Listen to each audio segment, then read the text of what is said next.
We're going into another question. Somebody got to step it up because it's looking like a clean sweep, and it's just not that entertaining when that happens. Chris Brady, man. They call me Chris Brady, man. Question number 4. Okay, where we going with cold calling versus driving for dollars. Let's go with the champion again, Chris Jefferson. Cold calling versus driving for dollars.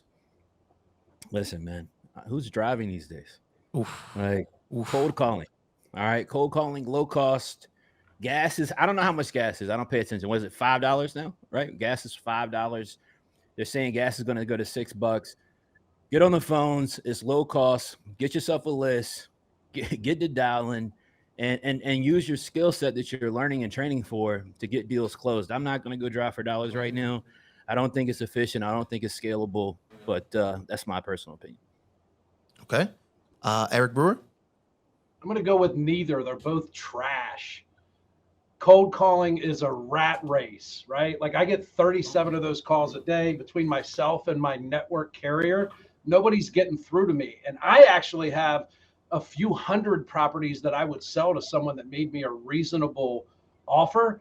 I'm just completely turned off the cold calling. I think the general population tunes out the instant they hear someone that may have called them from an auto dialer or sounds like they have the tiniest bit of an accent or they're not sure who they're talking to, right? You always got that 3-minute gap where it's like, oh, someone picked up. What's the name of the person I'm talking to? I'm out. I think they're both worthless. I'd rather you go work for someone that can afford real marketing and learn how to work those leads on inbound opportunities. And then once you save up enough money, go do some direct mail and TV. Okay. RJ Bates, your thoughts? I think the point here is that it depends on how you actually execute those forms of marketing, because you look at Mavro Properties, Anthony Pappas was just on Steve's podcast.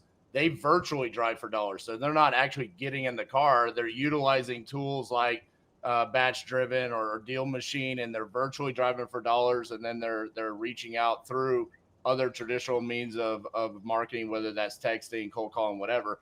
Cold calling for us, we don't actually have our acquisitions teams do that. We're utilizing virtual assistants to do that.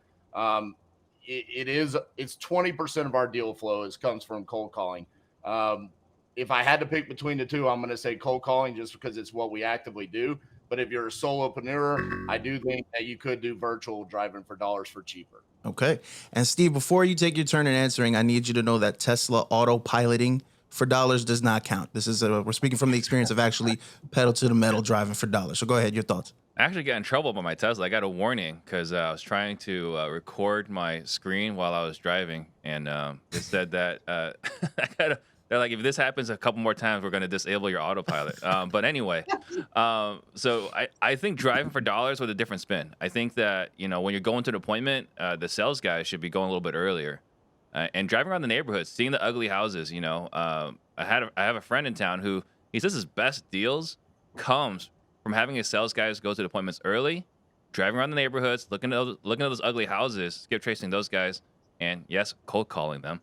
But driving for dollars to get the best list. So I think that if you're actively in the business, driving for dollars, going a little earlier is the best way to go. If you're not actively going to appointments, I think cold calling. So okay. Any rebuttals from the panel?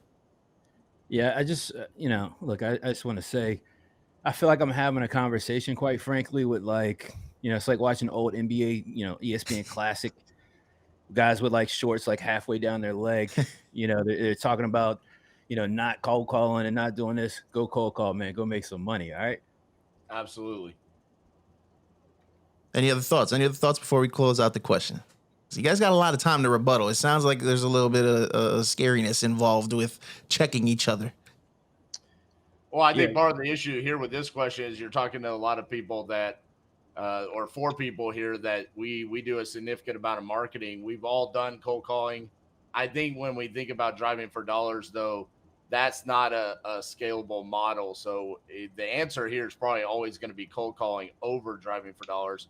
I mean, unless you try to, cheap out on the answer like Steve did and say, send your guy out to drive the neighborhood a couple minutes. And then cold call him. Right. And then cold right. call. And then okay, cold thank call. you. Yeah. RJ, you could have, it's okay to say Chris is right. Listen, you're actually losing a round. I'm hoping they'll close the damn voting. I'm trying to just end it so you lose. There's still a few seconds, but it looks like yeah, we might have our first winner or our first other winner besides Chris. Steve in the lead with 46%. I believe the voting is closed as of right now. So Steve, congrats. You finally got a round. I don't know if you got a round last week, so this is your first one. It's my second one. Count So this is your second one. the Okay. Give me my Tesla freaking play. trophy. Oh, All right. Weasel Jesus greased Christ, the man. wheels. 2 with for the 10. 2 Tesla for 10. intro. That's not bad. Weasel, hand him over one of those participation trophies. Man. I will. I'll print it out.